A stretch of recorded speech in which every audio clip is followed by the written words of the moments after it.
ko'y umaapaw sa awit para sa hari. Isang awit ng kagandahan, isang awit ng kaluwalhatian.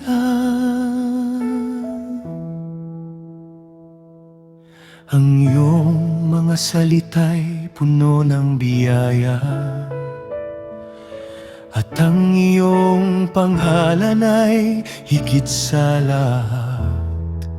Nakasuot ka ng dangal at kadakilaan, at ang iyong trono ay matatag magpakailanman. Iniibig mo ang katuwiran at kinamumuhian ang kasamaan, kaya't ang kagalakan ay ibinigay sa'yo, at ang iyong kaharian ay puno ng katarungan. Sumakay ka sa tagumpay para sa katotohanan at katwiran. Ang iyong kapangyarihan ay dakila, at ang iyong trono ay walang katapusan.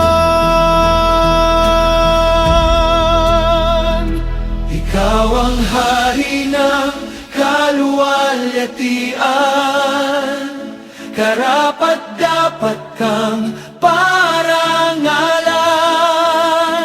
Buong puso naming aawitan ang iyong dakilang pangalan.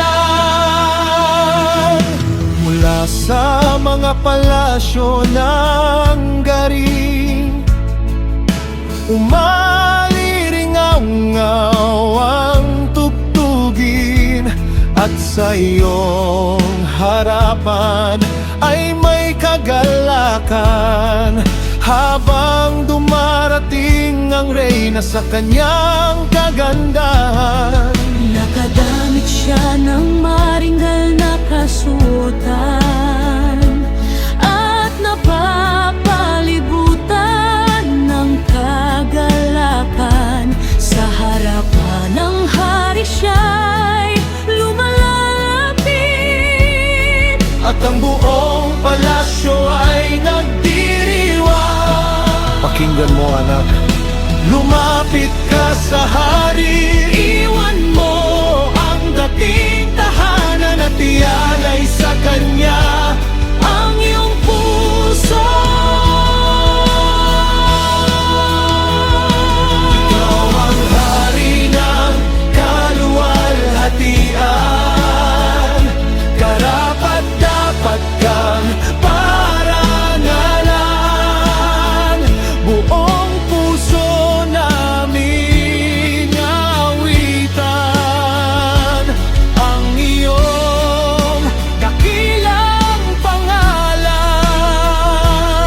Isang hari na makatarungan, isang hari na tapat,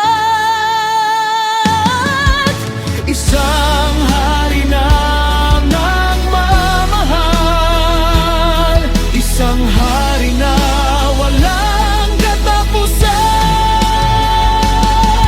Ang iyong pangalan ay aalalahanin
hari ng katotohanan.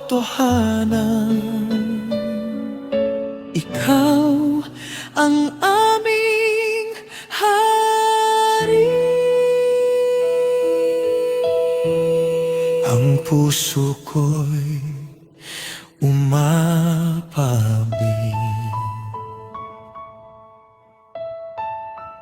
para sa hari, ang hari na walang katapusan.